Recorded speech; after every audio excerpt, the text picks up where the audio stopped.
We all know that when it comes to modding, PC is absolutely the best way to experience mods. But unfortunately, due to certain policies and regulations regarding the modifications to consoles are severely limited on what can be ported over to us. This unfortunately makes it so that those people have to find certain workarounds which usually result in the sacrifice of quality.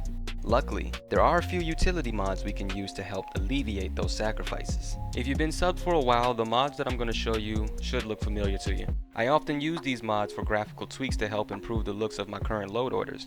And now today, I'll be showing you how to use these mods for yourselves. These tweaks are reliant on your taste and hardware, so feel free to change them as you like. The first mod we'll be going over is Simple Workaround Framework. Not only is Simple Workaround Framework a good tool for modders to use to get around certain things, but it's also a tool that gives you great control over visual fidelity as well as performance. Now, how do we use this tool? First, we will open up our menu and scroll left to Magic. Go straight down to Powers and select SWF Config Power. Once this is selected, you can back out and activate the power by using the Shout button. So once you open up your SWF menu, you'll see 4 options at the bottom. The most important options are Graphic Options and Any Settings. If you select Graphics Options, you'll be presented with 2 more options, General and Sky.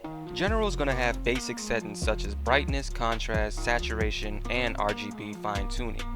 Now, under General, here we'll start with Contrast.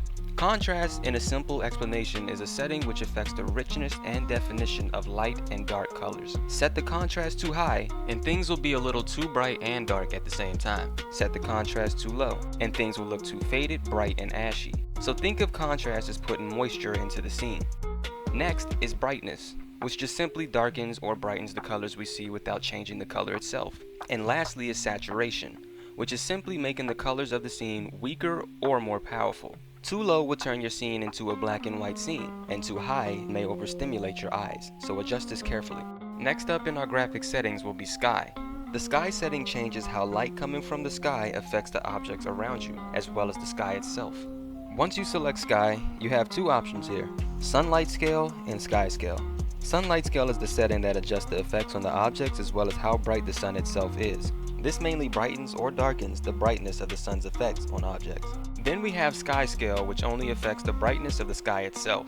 Don't go overboard with this setting, since at night, your mountains and sky will no longer match in brightness once changed. This is all for general settings. Back out to the main menu and we'll move on to the second important option, which changes both fidelity and performance. Any settings.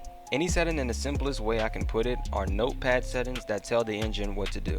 They're simply settings like lighting equals true or false, true meaning on, false meaning off, shadows equals 512, which is low quality. If you wanted higher quality shadows, you would change that to shadows equals 2048. And for a final example, frame rate cap equals 30 or 60, which will cap your frame rate to whichever value you set it to. You can even use false to simply uncap the frame rate, making it run wild. Not visually pleasing, by the way. This should give you a basic idea of what files we'll be able to adjust here. Also, once you make changes to the any settings, you'll need to enter and exit an interior for the changes to be made. Lastly, before we go into the possible changes, please understand that you must make small adjustments so you won't overload your Skyrim. Things can be ran with maxed out settings, but this completely depends on your load order of choice and your console. Now, let us begin with the any settings. Under the any settings, you will see 5 important options: General, Grass, Level of Detail, Camera, and Display. Under General, you have 1 option. If you disable this option, every weapon you add to your favorites will treat the weapons as if you were using the mod Visible Favorited Gear, which shows your favorite weapons in their holsters instead of hiding them. SWF makes this mod obsolete. Now let's head to the grass. These settings affect the fidelity of the grass as well as performance. Grass is one of the biggest FPS eaters, so adjust these settings well. These any settings give you deep control over grass and how it affects the world. There are 5 settings: grass size, grass types per texture, grass cell radius, grass wind magnitude minimum, and grass wind magnitude maximum. The grass wind magnitude is basically self-explanatory, so I won't go into detail. It's simply how strong the wind can get, plain and simple. This can affect your FPS negatively if it's set too high. Xbox Series should be able to handle this at max without any performance issues. Now let's move on to the important settings, starting with grass size. Grass size doesn't control the height or width of your grass. This setting changes how much grass is visible on the screen. The lower the number you choose, the denser the grass gets. The higher the number you choose, the less grass you see. You should stay within the parameters of 20 through 60. Go above 60 and you might as well use vanilla grass. Go below it and pretty much say goodbye to 15 extra frames. To be honest, I crash every time I do that on Series X, so I wouldn't recommend it. Okay, so next we'll move on to grass types per texture. Some mod authors add up to 15 different types of grass textures for their grass mods. These textures usually add more flowers, weeds, and other styles of grass. Now, a fact is, if you never changed the grass texture any before, you've more than likely haven't been using your grass mods at its fullest potential. Have you ever used a grass mod and the grass looks the same and it repeats itself as far as the eye can see? Changing this any from the default value of 2, meaning you'll only see 2 variations of grass, to a maximum of 15, you will use all the variations the author has added, and this doesn't affect performance, at least from my time using the setting. With multiple variations of grass now being visible, you will immediately be able to notice the increase of visual fidelity. Now we can move on to the last grass setting, grass cell radius. Grass cell radius is basically how much grass will be loaded in the area around the player. This setting is a bit tricky, so I would only change the default value of 4 to 3 to help out with performance. This is the last grass any setting to be covered, and now we'll be backing out and moving on to level of detail any settings. This section has 6 settings: tree mid level of detail switch, tree load distance, split distance multiplier, fade out objects, fade out items, and fade out actors. All of the fade out settings do the same thing, so I'll explain them all at once. Fade out just simply means how far something can be visible before it begins to disappear. If you're on a small load order or a next gen system, then you can make these settings as high as you want. Now I'll explain the other settings, but quick note, I would only recommend doubling the value of these settings while you're increasing these incrementally. If you need more performance, drop it down by about a quarter of the default value. These should help prevent you from crashing your game. Let's go over the tree mid level of detail switch. This setting sets the distance that skinned trees are rendered. Now I don't know this for a fact, but I do believe skinned trees in this case is talking about your tree mod and how many trees from it are loaded at a medium distance, not actually the billboard trees you see from far away. Change these settings incrementally based on what you want, fidelity or performance. Next setting is tree load distance. This sets the maximum distance that the tree lot is loaded. This is the setting I believe affects the distant billboard trees I was talking about. Those don't take that much to load in, so they shouldn't make a massive impact. Again, increase the distance for fidelity and lower it for performance. Lastly is split distance multiplier. This setting sets the distance multiplier for landscape's level of detail levels. This means how much distance the game will load in detailed landscape textures before the detail begins to drop off. So if 400 feet is how far you can see until the detail is lowered, then all you have to do is adjust the value. Higher value equals higher level of detail over a longer distance for more fidelity. Lower equals lower level of detail over a shorter distance for more performance. The last two options are camera and display. For camera, this only affects the vanity cam, which is the cinematic camera angle that rotates around the player when they go AFK for a while. And lastly, display. Display has 2 settings: B, low health eye mod enabled, and field of view. B, low health eye mod enabled manages that red blur that appears when you have low health. You can enable this or disable this. The second setting is your default field of view, which is set to 65. I wouldn't touch this if you're using the camera position mod since they have this included.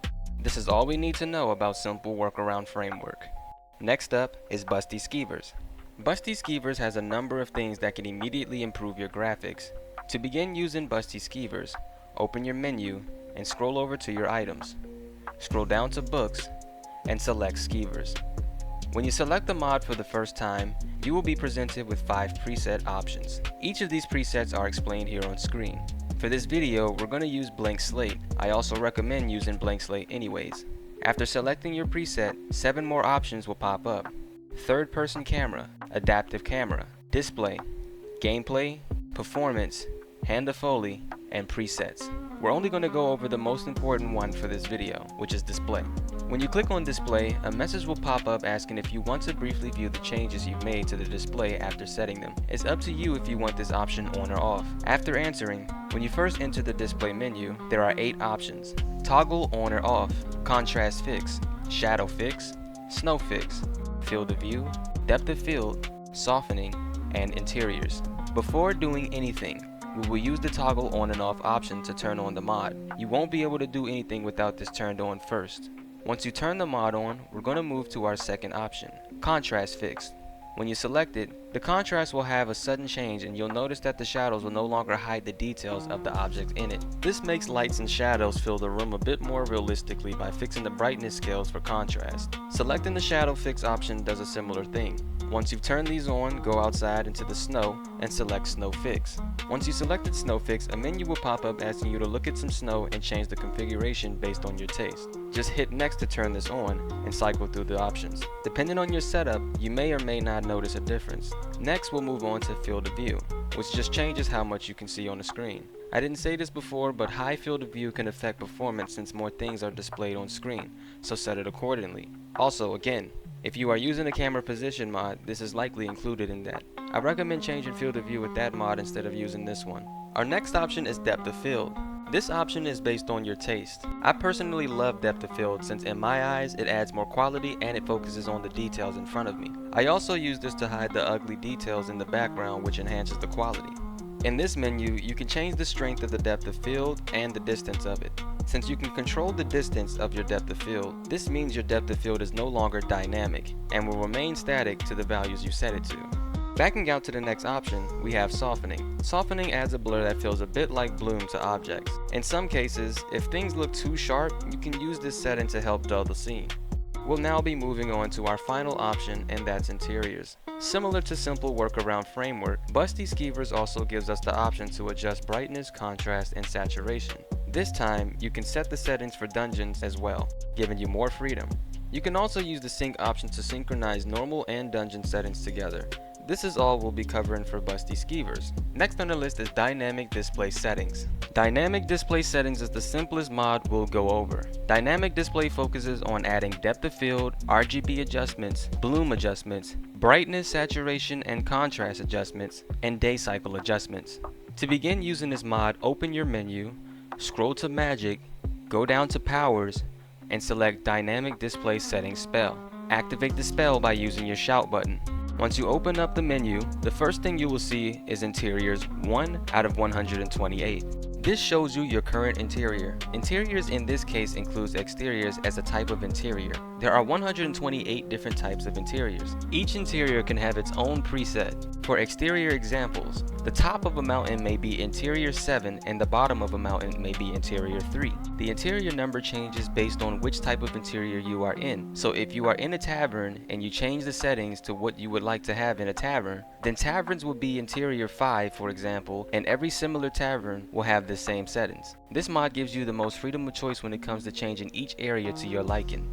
This can be very tedious, but you can also fix this with one specific option, and I'll go over that later. For now, since most of these options have been explained in other mods, I'll save time by showing you what's new on this mod. Let's start with Bloom. Bloom is really ugly in my opinion, and it's the effect that makes the colors seem to melt and flow off the objects, kinda giving it a ghostly effect. You can use this menu to adjust the bloom for each interior. Let's back out and go to our next option, which is Depth of Field. When selecting Depth of Field, you have 4 adjustable options: Depth of Field Plus, Depth of Field Minus. Those are easy to understand. What isn't explained off the back is Type Plus and Type Minus, which is just the distance of the depth of field. The types range from 0 to 4, 0 being none, 1 being far, and 4 being the closest. You can also preview or reset the values you've changed. Now, backing out, the next option I'll be going over is Day Cycle. Here, you simply just change the time scale of each time of day. Now, to make this all universal and less tedious, just like Busty Skeevers, we'll use the option PresMan, which means Preset Management. Here, you can set all of your changes as the new default settings using Set Def. You can also use Clear Cur to clear your current changes for the current interior, Delete Cur to delete your current preset, and finally, Delete All to remove every change you've made. This is all for dynamic display settings, as well as all the utilities I'll be showing in this video. You want to spend time using these utilities to really help tweak and squeeze out as much detail as you can. There's tons of mods out there you should try using these utilities with. Dawn Weathers, for instance, has too much contrast for my liking, and using these utilities fixed that very issue for me. I hope this video has found you well. If you want to help me help share this video with others, don't forget to leave a like, sub, and share it with your friends to help spread this information to other people. Also, check out the video on screen to learn how to make the best graphical load orders for yourself. Thanks for watching, and I'll see you next time.